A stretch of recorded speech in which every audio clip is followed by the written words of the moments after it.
With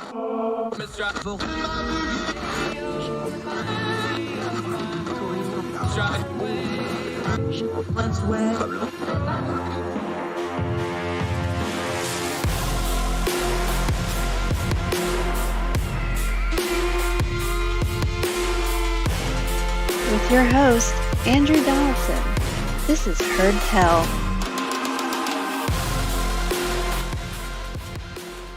Heard Tell Show. It is Thursday, May the 26th, year of our Lord 2022.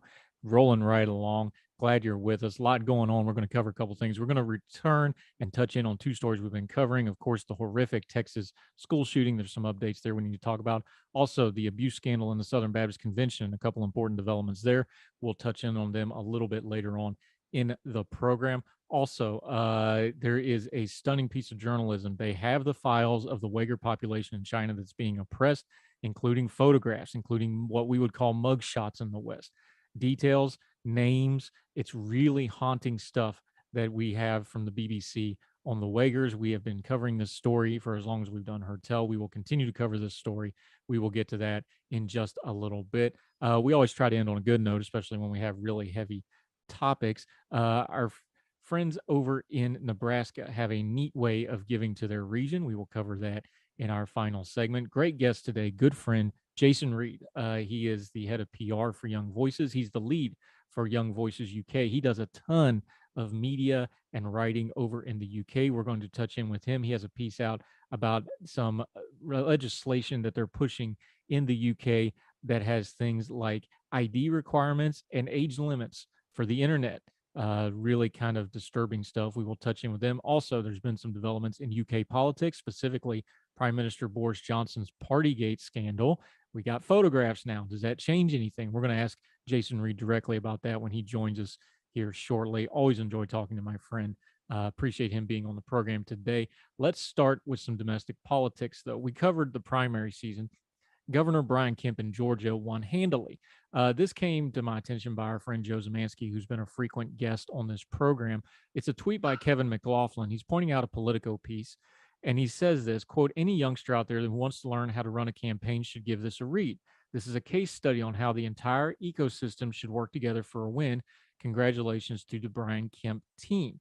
This Politico piece is about how Governor Kemp, when Trump turns against him, racked up an almost 50-point win against David Perdue. Now, let's preface this with a couple things. David Perdue ran a horrible campaign.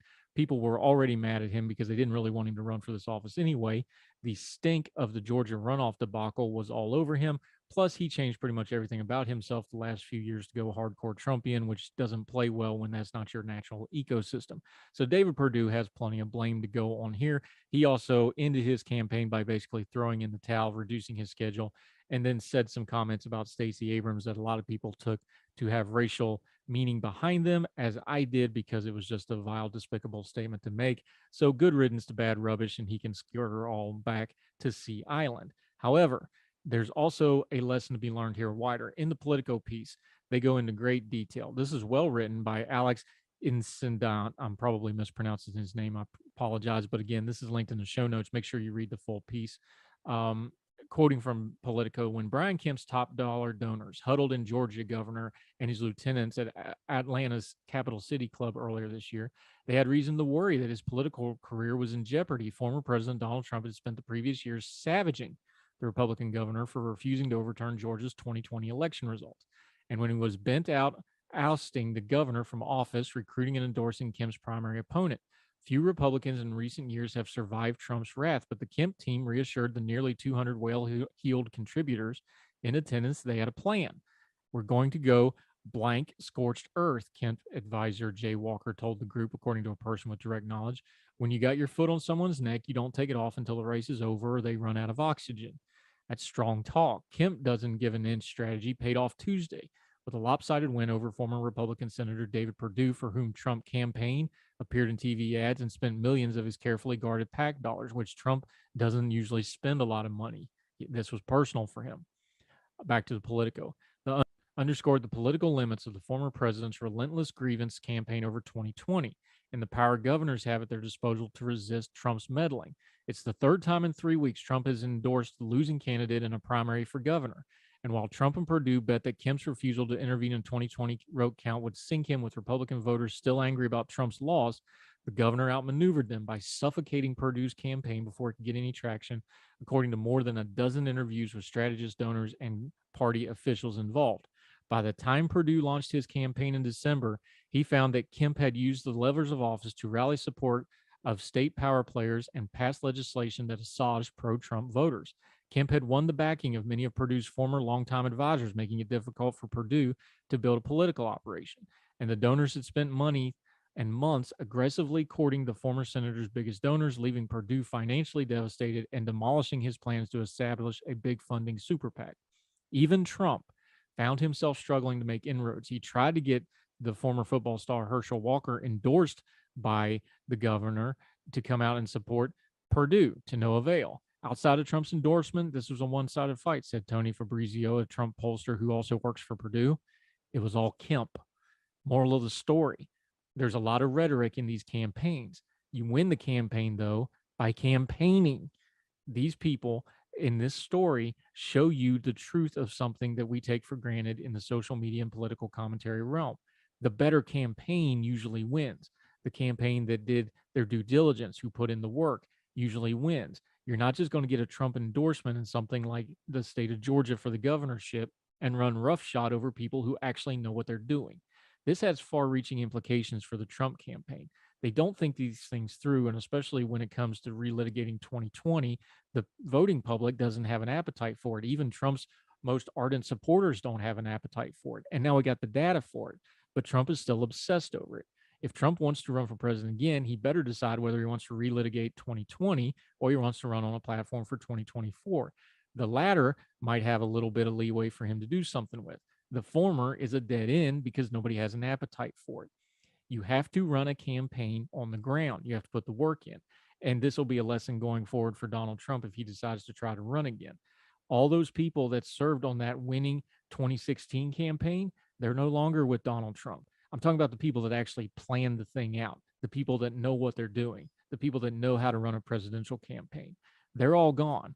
They're not going to be involved in any future endeavors with Donald Trump. He's going to be left with the sycophants and the hangers-on and whoever he can get to join him. This is an example that you need people who actually know how to run a campaign. Just the name isn't enough, especially a name that's gone through 6-7 years of the ringer, which will be where Donald Trump is if he tries to run for president again. The Trump name was not enough to even get rid of Raffensperger for the Secretary of State gig, somebody he purposely pointed out and wanted removed, and who wound up winning rather easily and avoiding a runoff in the process of doing it. There's lessons here for Team Trump. If there's going to be any value of that brand in the future, they're going to have to change course, because this course leads to being losers. That's something Donald Trump has been very public about, that he never wants to be. That's why he never claims accountability for anything. Something to keep in mind going forward. You know, these lessons are not hard and set in stone as what's going to come up in the future. But if Donald Trump continues to be Donald Trump, this is something you're going to see again and again as these primaries play out and as he considers his own future in electoral politics. More Heard Tell right after this.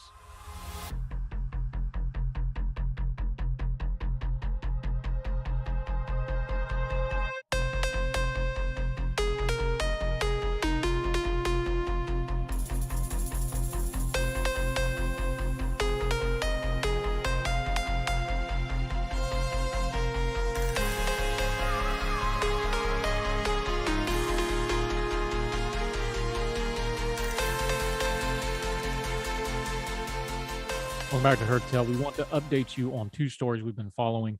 First, the Texas school shooting. They are starting to release the victims' names. Now, as of the time that we're recording this, we don't have the full list. When we have the full list, we will read the full list and memorialize them as we have with other tragic events like this. We will not be using the shooter's name. We will never use his name. He will not get that ignominy from us, but we will mention every single one of these victims. We will go through it. Once the list is completely released, we will go through them all at one time so that we can honor them properly.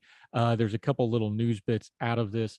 It does appear from what we are being told by local officials that the shooter legally purchased the weapon and the ammunition that he used in the shooting. They're still working on the motive. We do know now that he was from North Dakota, but had lived in this town most of his life. He has familiar ties there. We know about the fact that he probably shot his grandmother as part of this rampage. It's a developing story. We'll stay with it. We'll continue to cover it, but we'll update you as we go. But a couple important points to add there. The Southern Baptist Convention scandal abuse story. There's been some news since then. We don't want to lose track of that one. The SBC Executive Committee did meet. They have agreed to release the so-called Botto list. That's the guy, the lawyer who kept a list of all the problematic pastors and other people affiliated with the church that they knew to be abusers. There's over 700 names on that list. Over 400 of them are officially attached to the Southern Baptist Convention in some shape, form, or manner. They have agreed to release that entire list once they vetted it for accuracy. This should have been done years ago. This list has been around. The fact that there is a list shows all the culpability that the executive committee has, because they knew and they didn't do it. I will repeat the very harsh but very true statement I wrote in Ordinary Times. The Hoffer principle is everything starts as a cause, turns into a business, winds up as a racket. And this thing sure does look like it degenerated into a racket. And I don't care if you have doctor, pastor, executive, or whatever title was in front of your name. If you covered up abuse for the good of the brand, to keep the power going, to keep the money rolling in, to keep doing whatever it is you thought you were doing for God, but you were really just spreading evil and covering up for it, you're the degenerate and you were running a racket. The Southern Baptist Convention deserves better. The people of faith deserve better. And the victims sure as hell deserve better. I'm glad they're releasing the list, but this is bare minimum stuff. There's a lot of fumigating still to go on in America's largest Christian denomination that is not Catholic. More Heard Tell right after this.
Welcome back to Heard Tell. Okay, this is a guy I talk to all the time. We're just going to do it on camera now. Jason Reed, he is the head of PR and relations. He's the head of the UK lead for Young Voices, somebody I work with behind the scenes quite a bit, working relationship I've really come to treasure. Good guy, but he does a lot of commentating in his own right, especially in UK media, and we got him today. Jason, good to talk to you, my friend. How are you?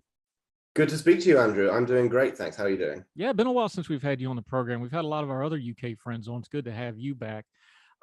Let's start with something that's very different between the US and the UK. Free speech, definitely a topic of interest in the UK right now. You have very different laws. You have the same problem, though, that you feel like, and a lot of people in America feel like, free speech is somewhat under assault. You've been writing about this. This is starting to really play out in the digital and online realm over there with some proposed regulation and rulemaking, isn't it? That's right. We have in a senior position in government, a woman called Nadine Dorries. Her title, which is quite grandiose, is the Secretary of State for the Department of Culture, Media and Sport. And she is in charge effectively of regulating the internet as far as the UK government goes. And she has put forward a piece of legislation called the Online Safety Bill, which, depending on your perspective, is either world leading in terms of putting the UK at the forefront of regulation when it comes to tech companies, or it's going to put us behind everybody else because we are going to be regulating the internet much, much more harshly than everyone else. It's going to do all kinds of things to undermine innovation, investment, to undermine free speech.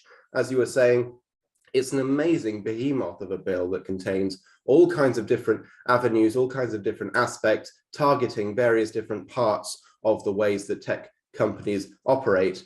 And I think that a lot has been said in the UK and in the US, indeed, about the civil liberties angle, about the problems with trying to put tech companies in a box and trying to treat them as publishers and hold them accountable for everything that's said online. And we also have this very worrying age verification mandate. Well, the government denies that it's a mandate, but in practice it very much is, which would effectively put an 18+ lock on the door of any website that the government considers to be adult only. And I think this is a terrible, terrible proposal that has all kinds of problems, which we will only learn about once it's actually been put into law.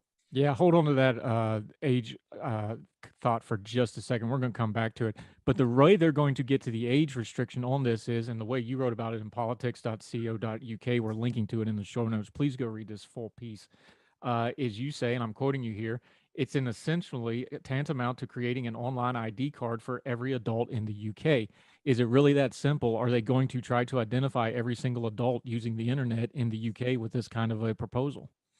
Well, this is exactly the problem, is it really is that simple a solution to such a complex issue. There's been a lot of discussion in this country, and I know around the world as well, about anonymity online and the problems with anonymous abuse online. And so the rather as a clumsy approach that the government has come up with, this sledgehammer to a nut solution, is, well, let's just mandate that everyone who goes online has to prove who they are and has to prove that they're an adult in order to access certain parts of the internet, so we can hold everyone accountable much more easily. And so it will effectively, as I wrote in the piece, it will lead to mandatory online identification for everyone in the UK who wants to dare to use the internet. And of course, that is a very, very lofty goal. It's very hard to see how that will actually be enforceable. Are you really going to mandate that someone creating a Twitter account or someone registering to use any website has to provide ID? It does seem like it will create a sub-internet just for the UK, that we don't have access to a lot of the internet that the rest of the world does, because we've got all these very bizarre and very, very harsh interventions and rules governing the ways that we can interact with these different websites. It's a very, very simple solution that doesn't address any of the many problems. A lot of this discussion came about after the very tragic incident in which an MP called David Amos was murdered in his constituency office a few months ago. Now that was awful, and that person who committed that atrocity has been, of course, put on trial and put behind bars for a very long time. But bizarrely, that led to a lot of MPs talking about online abuse, and there were a group of MPs who actually tried to push the online ID card law under the name David's Law, named after the late Member of Parliament, somehow suggesting or implying that if we could crack down on online abuse using an online ID system, that there would have been less danger of this MP being killed. Now, I don't see the link there. I think it's a red herring. I think a lot of people who are concerned about free speech online and about basic civil liberties are very, very unhappy about this link being drawn between a real tragedy and the issue of violent crime and abuse online, which is you can't tackle those things in the same way, but the government doesn't seem to realize that. Yeah, we have a joke here in America that any law that has a name attached on it is probably hiding some really bad policy once you get into the nitty-gritty of it. I don't know if that applies in the UK. Let's deal with anonymity real quick, though, before we move back to the age thing, because you and I are both people. We write, publish, we do media. Our faces are out there. We use our real names. That's a conscious decision we all make. At ordinary times, I have, we do have people that are pseudonymous, that we protect their identities because they're, business people, whatever the case may be. I'm a big proponent of online anonymity. I think it is a key component to free speech. Even the founding fathers of America, when they wrote the Federalist Papers, were using pseudonyms for various reasons. I think that's an important piece. I understand it makes a mess. I understand it doesn't keep things neat and clean. I understand it can be abused.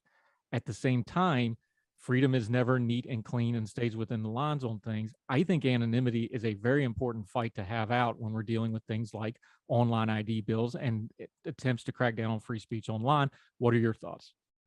I agree completely. This desire for, as you say, neatness and cleanliness in the online debate is something that we see very commonplace among authoritarian regimes. This is what the Chinese Communist Party wants, right? They want all of the online discourse and all of the discourse altogether, in fact, to be very neat. They want to be able to trace everything back to everybody so they can hold people very, very accountable for what they say, to the point that you don't have any free speech to say what you want at all.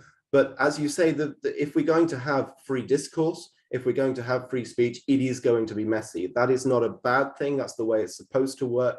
It's imperative that everyone has the opportunity to access resources, to access websites, to communicate with people anonymously if they want to. If we take away that very, very basic right, and one of the biggest advantages, I would say, of having an internet to begin with, then there's no limit to what we can't do in the name of rolling back civil liberties.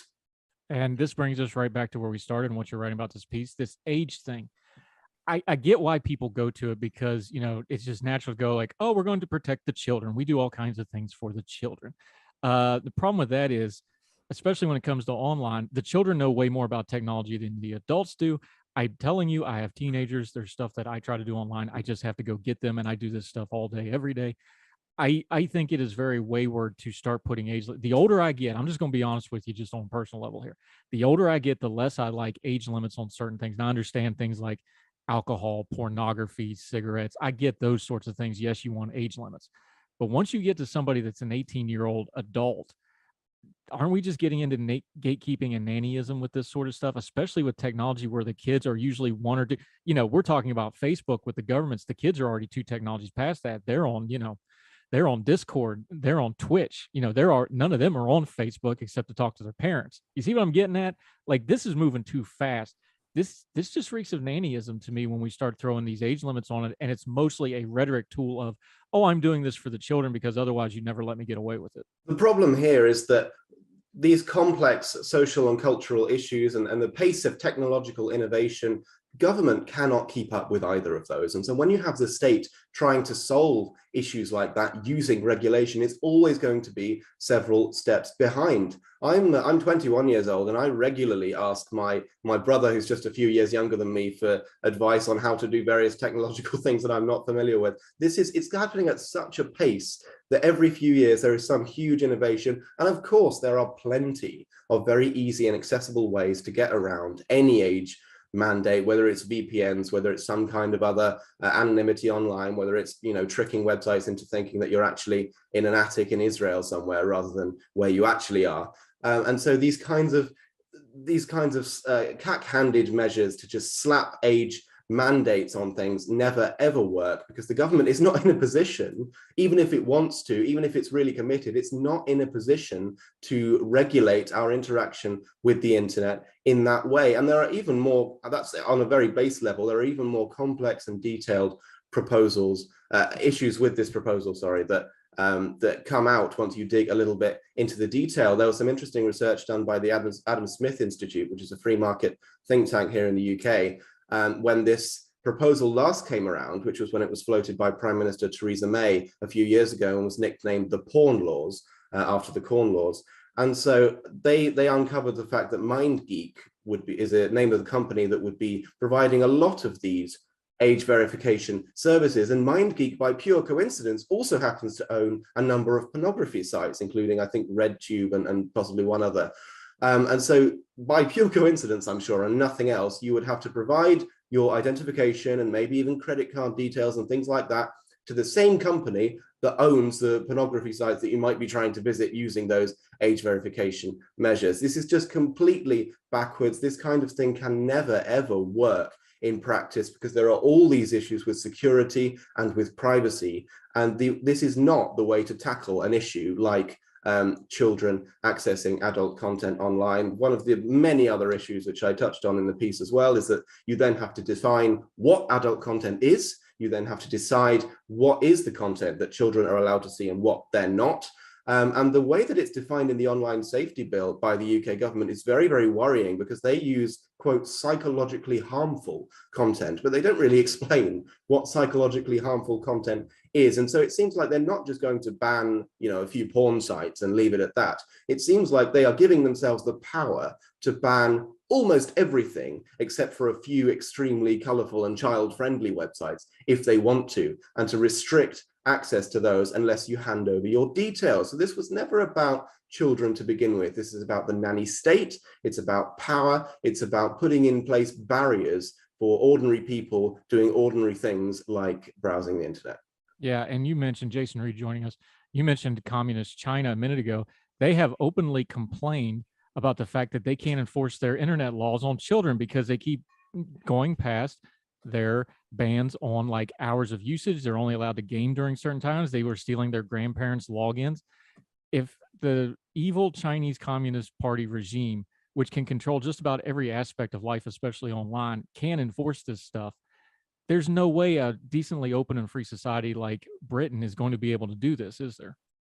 That's exactly right. This is one of the few things that gives me hope about the future and about future generations, is the way that the younger people, children and teenagers and Generation Z, perhaps if you want to call them that, respond when these kinds of issues come up. I'm reminded of whatever you think of Donald Trump, when there was that issue of Donald Trump holding rallies in the US and various children and teenagers on TikTok congregating to order lots and lots of free tickets to those rallies and then not turn up, so that Donald Trump ended up talking to an empty room. Now, whatever you think of Trump, I think that is hilarious, first of all, and it's a very, very good indication of the spirit that that young people have when they are confronted with these kinds of very, very ill thought out regulations. And so I just hope that that generational spirit does not go away, and that we can keep resisting. And yes, use your VPNs. Yes, do whatever you have to do to just continue using the internet, continue living your life in the way you want to. Of course, we would never encourage that people break the law, but nonetheless, there are, it seems, a huge amount of flaws in this bill and in every other similar bill that comes up in the UK and the US and around the world, because the government ministers, frankly, just don't have the knowledge and the insight that children do into the internet, because they're the ones who have grown up using it. They're the ones who have grown up with it all around them, with it at their fingertips every second of every day. And so children are always going to be ahead of the game. And that's what gives me hope that perhaps these measures will not succeed in locking away most of the internet as much as the government might want them to. Yeah, and as you touched on in your piece, you can also take credit that the people of the UK are overwhelmingly against this, almost 2/3 majority by some polling. So you can take some comfort in that as well. Maybe they'll listen to that. Jason Reed, we're going to continue with him after the break, talk a little UK politics. There's been some developments in some of the stories we've been covering over there. We'll ask him about that because he's there, we'll not. We'll find out what's going on the ground. Our friend Jason Reed from Young Voices, right after the break, as Heard Tell continues.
The ground shake.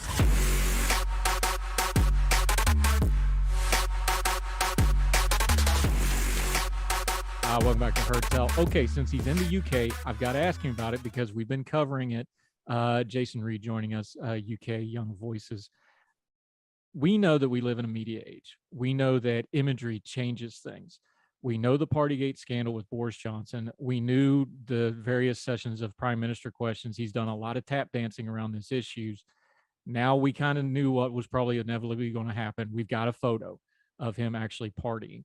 How much is that going to change this story? Does it change the narrative? Does it refire it up? Does it put more pressure on the prime minister? Now that we got the visual, this is the age we live in, it changes things. What's this going to do to this story now?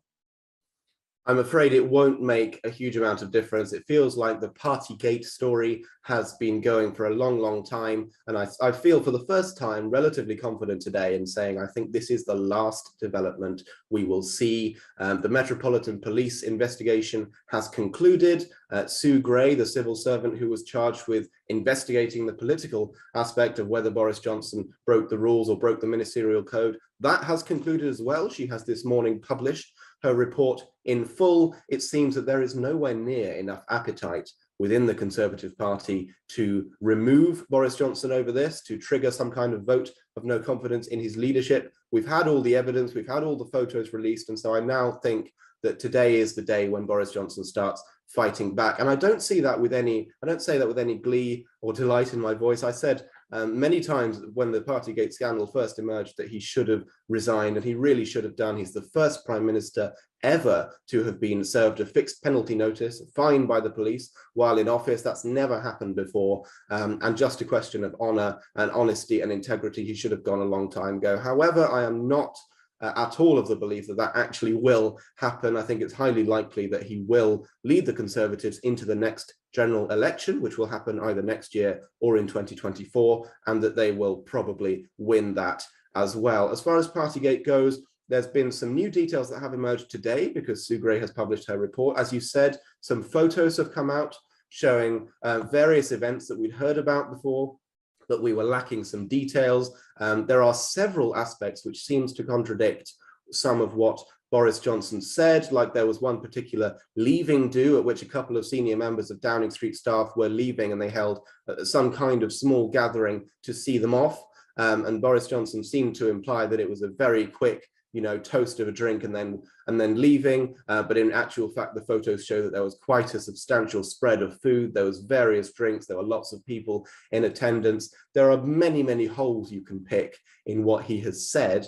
The point of contention is whether he actually lied to Parliament, because if he did lie to Parliament, that is an offence where you have to resign. And if it was clear that he resigned to Parliament, it's almost certain that he would be kicked out by his own party. But because of the way he talks, because he's, for want of a better word, he's kind of slimy in the way that he dodges issues, he has been able to get around it, even though very clearly he has been trying to shift the blame onto other people, shift the focus away from himself throughout this scandal, even when it was very clear that he was very much part of what was going on and very much in the know when those rules were being broken. Sometimes we overthink politics. We get into all the nitty gritty and the 3D chess of it and all that.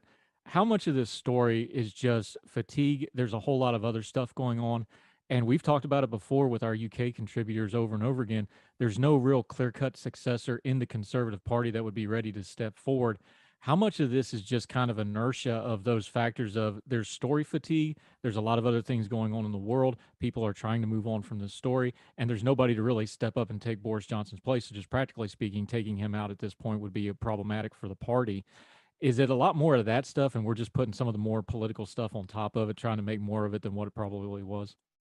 Well, there is definitely a lot of political fatigue around Partygate. It's been clear, I think, for some time. In fact, I would say it's been clear since almost the beginning that this was not going to be a big enough scandal to force him out of office, because people are tired of hearing about it. And shortly after the scandal first broke, we then had other very significant developments, like, for example, Russia invading Ukraine. And since then, we've had the cost of living crisis in the UK that has really taken hold, and lots of questions being asked about that. And it really puts into perspective how important, or perhaps unimportant, it is to have detailed discussions about whether or not the Prime Minister ate some birthday cake in his office, or whether he had drinks in the Downing Street garden one day 2 years ago.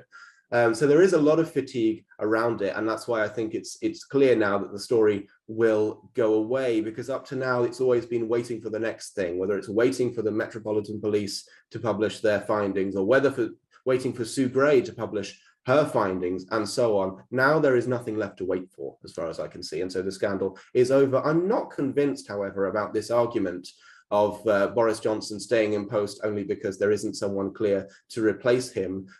When Theresa May resigned in 2019, Boris Johnson was seen by many as the clear successor, and he won that leadership contest by a landslide. But there aren't many occasions before that. I can think certainly of David Cameron, the Prime Minister before that, where there had to be a very clear successor for it to be considered possible for the Prime Minister to resign or to be forced out of office. I think there are plenty of contenders. Rishi Sunak, the Chancellor, has seen his polling ratings tumble a little bit recently, but there's Liz Truss, the Foreign Secretary, who is very, very popular in the Conservative Party. We have various other senior cabinet ministers. There's a huge amount of talent in the Conservative Party. There would be no problem at all. There would be no shortage of candidates if Boris Johnson were to resign tomorrow. The problem is that he is, as some people say, Teflon Boris. Nothing sticks to him. None of these scandals can bring him down. And of course, it's in very recent memory that he delivered Brexit, and he secured that 80-seat huge majority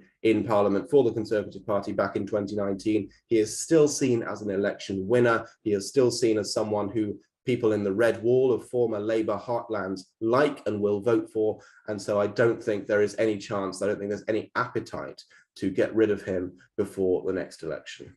Yeah, he's going to be an interesting case study when we get like 5 or 10 years away from his premiership and look back on it, because he's one of those guys. You call it Teflon. Back during the Obama administration, we called it the Stray Vultures series. There's just so much going on. It's not that there's scandals. It's just they kind of come one after another after another. You're just going from scandal to scandal to scandal, and you never stop and process any of it. So it doesn't seem like it sticks. Fascinating political figure going down the road when we look back on his tenure. I think it'll be interesting. Okay, Jason Reed, real quick before we got to let you go, my friend, I want to do this. We have lots of Young Voices contribute program. You are behind the scenes, one of the leaders of that. I work with you all the time on getting these great guests on here. The good news about that is this is the season where people who are curious about Young Voices can actually be joining Young Voices. You're more articulate than I am. That's why you're my boss at Young Voices. Could you articulate to folks who are liberty-minded, freedom-minded, who are looking to do things in the media and writing and commentary realm? Give them the pitch, because this is the season where they can actually take a look at Young Voices and see if they want to jump in with us. I'm proud of my affiliation with them. I think we do a whole lot of really good things and good work. Give them the pitch and let them know how they can do that, my friend. Absolutely. So the Young Voices contributor program takes people on twice a year, and now is the time if you want to apply. The deadline is on Tuesday, May 31st, to apply at young-voices.com, and we can help you if you become a contributor. We have a team of professional editors who will work with you on your writing, and I can testify from personal experience, it makes a huge difference. It will make you into a much better political commentator, a much better op-ed writer, and help you make those connections with media outlets to get published. And this applies in the US, in the UK, in Australia, in France, as of recently as well. And we also have the PR side, we call it, which I'm in charge of, which is to do with TV and radio and broadcast interviews. We train you up and we mentor you. And if you want to, we can talk about booking you for TV and radio interviews. And we hope that we help people gain the professional training and skills that they need to go on and commentate on politics, to have their voice heard, to be a policy analyst, to be a journalist, to be whatever they want to be within the realm of politics and policy. And because we just give you those skills, building that bridge between the media and young people. And when I say young people, officially the upper age limit is 35, but of course, I'm sure Andrew can testify that we have a little bit of flexibility in certain cases on that particular front. Flexibility, that's what we're going to call it now. You're going to call me old with flexibility. All right. I didn't say old, Andrew. I said flexible. Let's stick with that. My birthday's actually on Sunday, so I feel every bit of it, my friend. I appreciate that. Jason Reed, one last quick thing, though. You do a lot of UK media. You're going to do media right after this. What's something that we should be watching from this side of the pond in the UK? I know the cost of living, something both sides of the Atlantic is going to be dealing with. What's one of the media things, because you're in those green rooms, you talk to producers, things like that. What's bubbling that we should be paying attention to over there? Well, this is a very interesting time in the UK media, and a lot of that discourse revolves around how much the UK media should or shouldn't be like American media. In fact, we've had 2 new television channels launch, national ones, in the last year, one GB News and one Talk TV, which is owned by the same company. that runs Fox News. And there's a lot of discussion about whether either of them could or should or will soon be the British version of Fox News, and this kind of talking, down the camera in a very opinionated, often right of center way. So I would suggest keeping an eye on those two outlets in particular. It's a very, very interesting development that is going on. I think it's a good thing. I think we don't have enough. We didn't have enough variety in terms of TV, news and opinion and politics for people to choose from. And so more is better, and the free market will decide who succeeds. And I think there's a lot of space for new voices to come through. But that is something that I think is really, really interesting to keep an eye on, is how those two channels compete and develop, and how they shape the output of the bigger and more established channels like the BBC and like Sky News. Yeah, and we appreciate seeing you on there. We appreciate you getting the young voices out on there. I pitch young voices because one simple thing: the people are outstanding. Every single one of them. It's amazing for the several years I've been with them. Jason Reed, always enjoyed talking to you. It's good to do it on camera. Let's do it again soon, my friend. Thanks so much, Andrew. It was great to talk to you as well. Yes, sir. Thank you.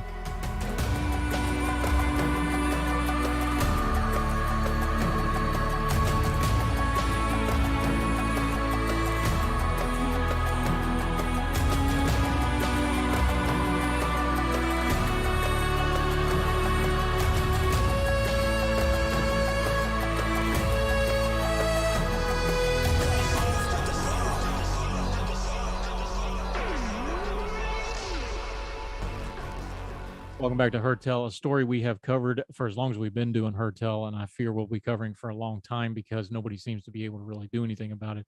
The Uyghur population in China. This is an oppressed population. It's a Muslim minority population that is in concentration camps. There's no other way to call this. This is a great human rights stain on China, the ruling parties in China, and the world that we don't talk about it enough. The BBC has obtained thousands of files, including police reports and photographs from out of the Xinjiang province that the Uyghurs are being detained and persecuted in. This is a stunning piece of journalism. You can find it at the BBC. We've also linked to it. It's called The Faces from Chinese Uyghur Detention Camps. They literally have the faces and tell you the details. Reading from the BBC, thousands of photographs from the heart of Chinese highly secretive system of mass incarceration in Xinjiang province, as well as the shoot-to-kill policy for those who try to escape, are among a huge cache of data hacked from police computers serving in the region. The Xinjiang police files, as they're being called, were passed to the BBC earlier this year after a months-long effort to investigate and authenticate them. They can be shown to offer significant new highlights into the internment of the region's Uyghur population and other Turkic minorities. Their publication coincides with the recent arrival in China of the United Nations Human Rights Commissioner, Michelle Blanchett, who, for the controversial visit to Xinjiang, with critics concerned that her itinerary will be under the tight control of the government. Let's be adults here. It is. They're not going to let her see anything. There will be nothing come of that of any substance. The cache reveals in unprecedented detail, reading from the BBC here, China's use of re-education camps and former prisons as two separate but related systems of mass detention of the Uyghurs, and seriously calls into question its well-honed public narrative about both.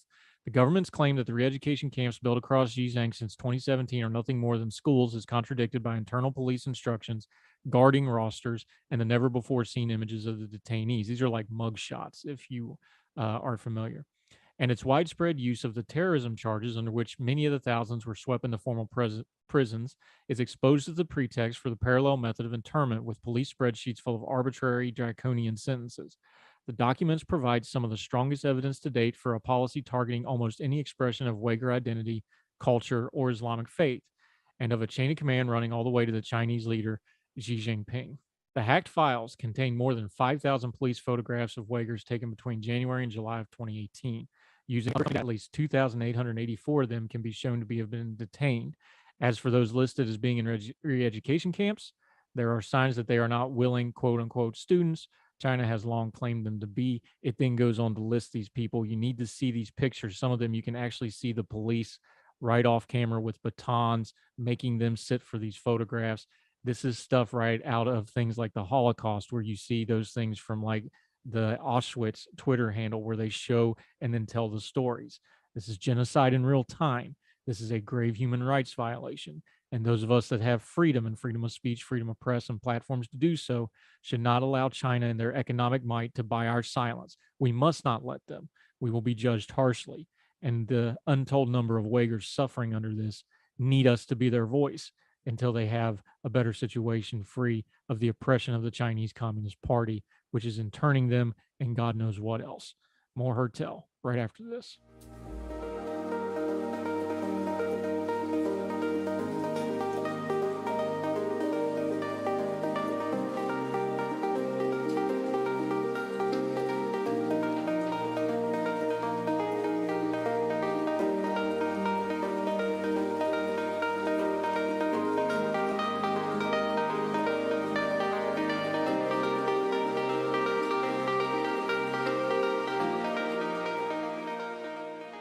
Welcome back to Heard Tell. You know, we always try to end on a good note. Let's go to Norfolk.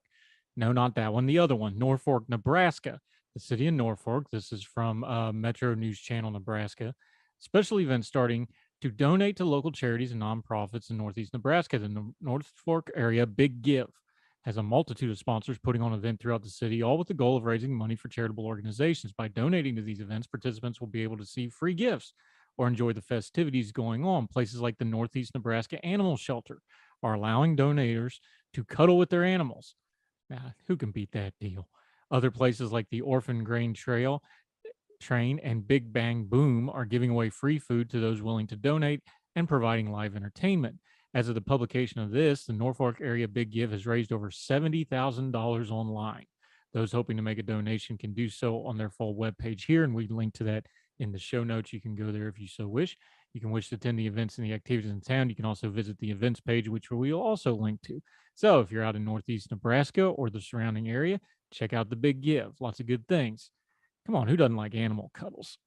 That'll do it for Heard Tell. A little lighter note on yet another heavy news day. It's why we do it that way. We sure appreciate you watching and or listening, however you are, whether it's on the YouTube channel or any of the podcasting platforms, or our radio partner, Big Talker Live, out of Wilmington, North Carolina. Sure appreciate all of you. However you're watching or listening to the show, please make sure to leave a comment. Make sure to leave a rating if it gives you that option. And most importantly, make sure you subscribe. You get everything we do on Heard Tell.